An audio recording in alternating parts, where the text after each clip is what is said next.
Bonjour à tous et bienvenue. Aujourd'hui, on va s'attaquer à un concept qui peut paraître un peu vieillot, mais qui est, vous allez voir, incroyablement d'actualité, celui de disciple. C'est un mot vraiment chargé d'histoire et qui résonne d'une façon très particulière à notre époque. Alors, on entre tout de suite dans le vif du sujet avec la question qui fâche. À une époque où on a littéralement toute la connaissance humaine dans notre poche, est-ce que ça a encore un sens de parler de disciple? Est-ce que l'idée même d'avoir un maître n'est pas complètement dépassée? C'est ce paradoxe qu'on va explorer ensemble. Parce que, si on y réfléchit 2 secondes, la définition la plus simple de disciple, c'est juste celui qui suit. Mais ça voudrait dire que quand on fait la queue au supermarché, on est le disciple de la personne juste devant nous. Bon, on sent bien que c'est un peu léger comme explication, n'est-ce pas? Pour vraiment piger ce que ce mot cache, il faut faire un sacré bond en arrière. Allez, c'est parti pour un petit voyage dans le temps. Pour comprendre le disciple d'aujourd'hui, il faut d'abord comprendre ce que ça voulait dire dans le monde antique, bien avant nos smartphones et nos connexions Internet. En fait, le concept de disciple, il a 2 racines super intéressantes. D'un côté, on a le mot grec, machetes. Ça, c'est l'étudiant, l'apprenant. L'idée, c'est vraiment un lien intellectuel, une sorte de connexion de l'esprit. Et de l'autre côté, on a l'hébreu, limwod. Là, c'est différent. Ça vient d'un mot qui veut dire aiguillon, vous savez, le bâton pour faire avancer les bœufs. Ça implique un apprentissage beaucoup plus actif, une formation presque poussée. On a déjà 2 ambiances, 2 visions du monde. Et ces 2 racines ont donné naissance à 2 grands modèles qui existaient juste avant Jésus. D'abord, le discipulat juif. C'était hyper structuré, centré sur l'étude de la Torah. C'est l'étudiant qui se choisissait un maître. Et attention, ce maître était considéré comme plus important que son propre père. Le but, devenir à son tour un maître de la loi et préserver la tradition. Et puis il y avait le modèle grec. Rien à voir. C'était beaucoup plus basé sur la relation, presque une amitié intellectuelle. Le but, là, c'était pas de répéter, mais de développer sa propre pensée pour avoir un impact sur la société. Et là-dessus arrive Jésus. Et lui ne se contente pas de choisir un camp, non. Il fait voler en éclats les 2 modèles.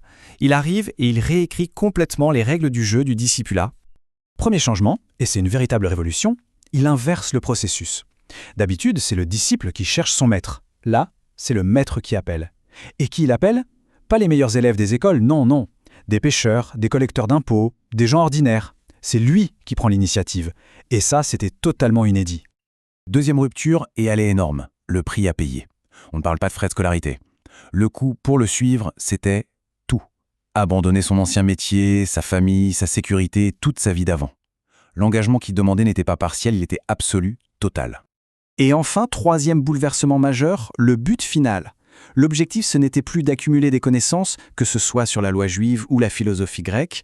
Le but, c'était une transformation radicale de la personne. Il ne s'agissait pas d'apprendre quelque chose, mais de devenir quelqu'un de complètement nouveau. Et alors, à quoi il ressemble, ce nouveau disciple?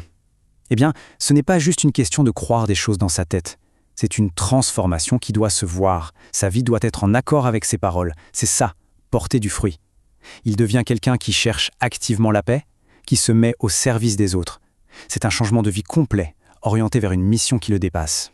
D'accord, mais il y a une question qui se pose et elle est cruciale. Une fois que Jésus n'est plus là physiquement, comment on fait pour rester son disciple?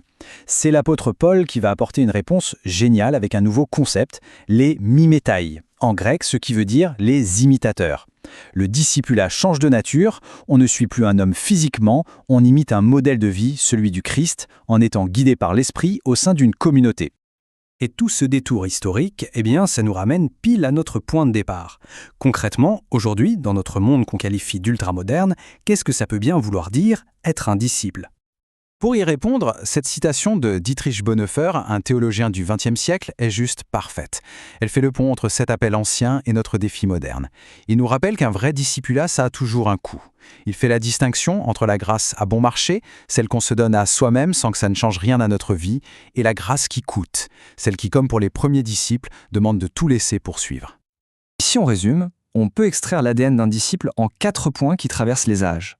Premièrement, ce n'est pas un événement unique, mais une transformation qui dure toute la vie. Deuxièmement, c'est une vie où les actes sont alignés avec les paroles, une vie qui a un impact concret.